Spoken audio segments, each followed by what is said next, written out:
Okay, here's the deal. While Moses was up on the mountain getting the 10 Commandments, the people down below were like, we don't really know what's happening up there. And honestly, we're kinda scared. So let's make an idol. Yeah, that'll solve all of our problems. And then they made this golden calf and they started worshipping it. And then Moses came down and he was super angry because they built this thing out of the gold that they borrowed from Egypt.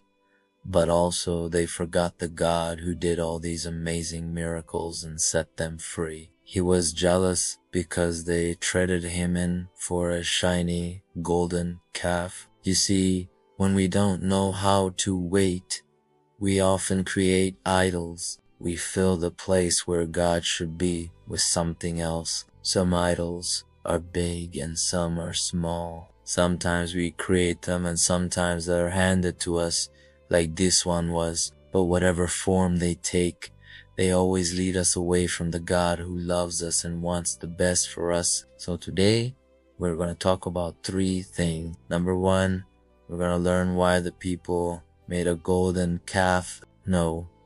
2, we're going to see how Aaron made excuses for building it. And number 3, we're going to get a glimpse of God's reaction to this golden calf.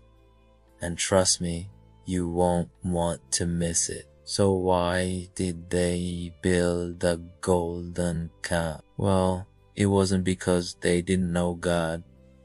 They saw him at the Red Sea, the same God who spoke to Moses in the burning bush. They knew this God was powerful. They just didn't know what to do while they were waiting for Moses to come back. You see, waiting requires faith. It requires believing that what God is about to do is better than anything we could do ourselves. But these people didn't have that much faith, and so they were scared. They didn't know how to wait, so they started looking for solutions. And what do? They go to the very thing that God told them not to touch. Remember, God said, don't let anyone see your gold. But they looked at their gold and they thought, well, we don't have anything else, so let's just use this. And then they melted it down and poured it into a mold and made a calf. This is what happens when we don't know how to wait. We rush into solution. And instead of seeking God first,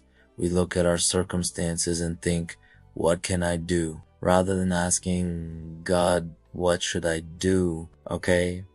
No.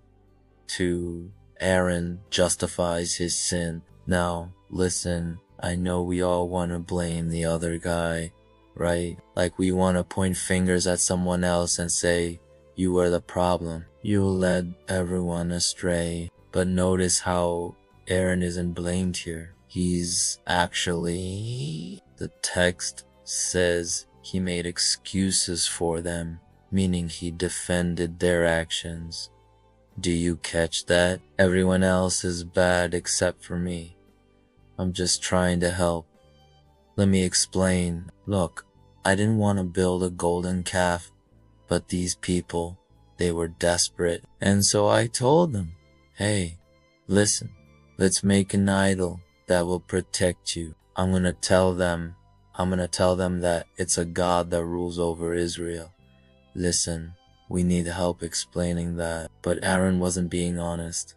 He was trying to justify his sin. He was trying to defend himself. Instead of saying, I'm sorry, God, I messed up, he tried to make God an excuse. He tried to tell God, you need to understand our side of the story, okay?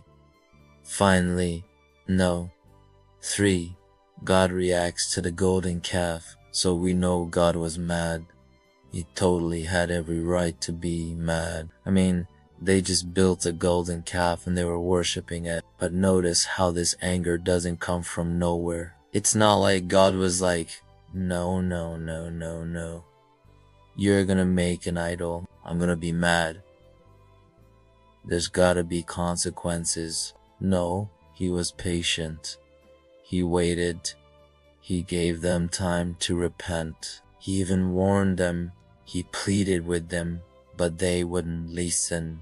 They wouldn't stop. They kept going till God finally said enough is enough. And then he did something crazy. He appeared to Moses in the form of a burning bush. Why a bush? Because this is the same bush that Moses saw earlier. In other words, God was saying, remember who I am. Remember what I did for you.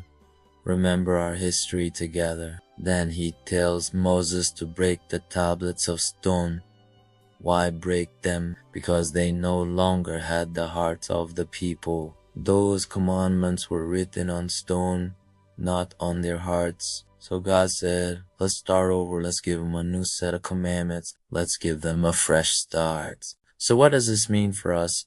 Well, I'll close with this. When we don't know how to wait, when we don't know how to seek God in the process of waiting, we often make idols. We put things in the place of God.